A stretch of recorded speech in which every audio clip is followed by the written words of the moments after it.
मैं नंबर्स में जो इंटरनल्स हैं उन पर बातचीत करूंगा, लेकिन सबसे पहले मैं मार्जिन्स की पिक्चर को एक बार ड्रॉ करूंगा व्यूअर्स के लिए। मार्जिन्स इस क्वार्टर में रहे करीब 21.5 वर्सेस 23.4 ईयर अगो।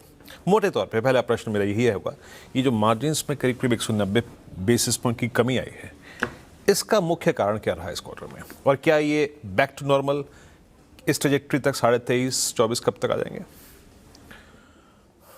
जी नमस्कार।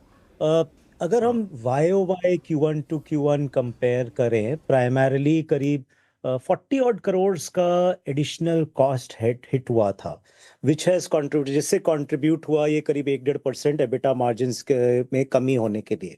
और इसका मेन ये कारण है प्राइमरीली करीब 30 करोड़ तो इनपुट कॉस्ट था, बट 10 करोड़ करीब एम्प्लॉय कॉस्ट और ट्रैवल कॉस्ट है, करीब 12 करोड़।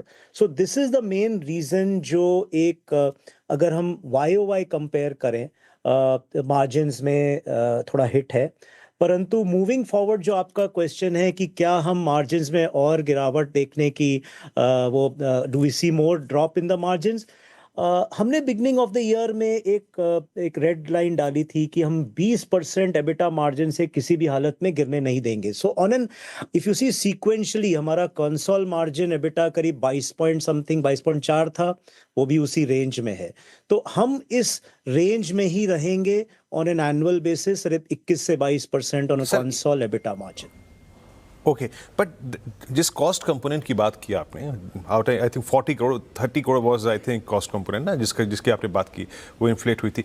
क्या ये जारी रह सकता है कंसिडरिंग कॉस्ट प्रेशर्स को देखते हुए? अगले कुछ क्वार्टर में ट्रबल करेगा आपको?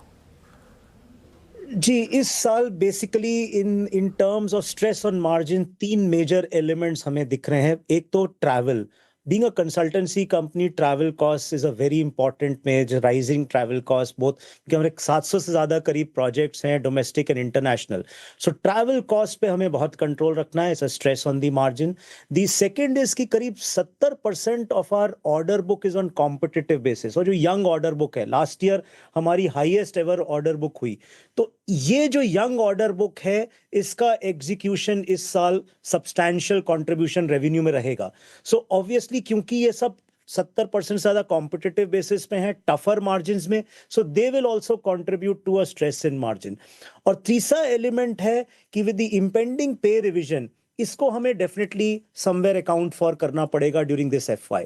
तो ये जो 3 एलिमेंट्स हैं, ये स्ट्रेस देंगे मार्जिन्स पे, बट डेफिनेटली क्योंकि we have about 700 plus live orders, both high and low margin, हम स्ट्रेटेजिकली इस तरह से इनको ब्लेंड करते हैं कि जो हमारा रेड लाइन है, किसी भी हालत में हम on a console basis 20% EBITDA margin से गिरने नहीं देंगे, और वही करीब उसको हम डेफिनेटली।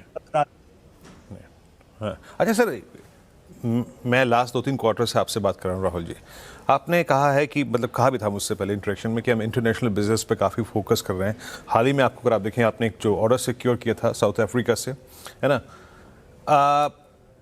आगे जाके क्या ग्रोथ देख रहे हैं आप, आई मीन अंतर्राष्ट्रीय कारोबार में, और इसका पूरे के पूरे मतलब फिस्कल में क्या मतलब ग्रोथ देख रहे हैं, और by the end of the fiscal ये यहाँ पे जो पूरा आउटस्टैंडिंग ऑर्डर होगा वो अप्रॉक्सीमेटली कितना होगा, कितने से क्लोज कर सकते हैं आप? सो आज के डेट में जो 9,450 करोड़ की ऑर्डर बुक है, उसमें 2100 करोड़ हमारा राइट्स विदेश का ऑर्डर बुक है, जिसके 2 एलिमेंट्स हैं, एक्सपोर्ट ऑफ रोलिंग स्टॉक और project consultancy.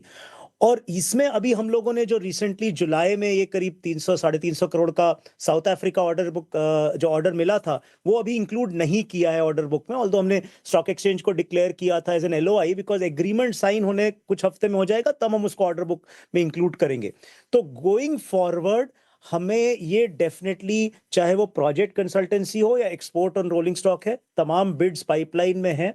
Definitely despite increased execution from the international business, ये ऑर्डर बुक मैं देखता हूं कि बढ़ेगा। इन terms of revenue contribution from international business, आपने सही कहा, मैंने आपसे पहले भी इंडिकेट किया था, ये हमारा बहुत फोकस एरिया है। हम कोशिश कर रहे हैं कि एटलीस्ट करीब 15% contribution minimum of the overall पाए हमारा इंटरनेशनल बिजनेस से इस साल रहे, और जो हमारा लॉन्ग टर्म गोल है कि on a steady basis at least 20% हम एम कर पाए।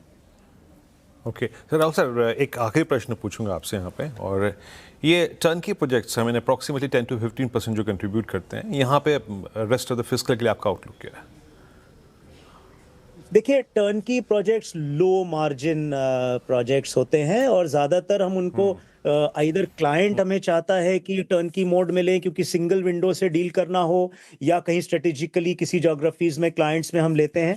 सो बाय एंड लार्ज ये ब्लेंड को लोअर करते हैं मार्जिन्स को, ऑल्दो ऑर्डर साइज बड़ा होता है।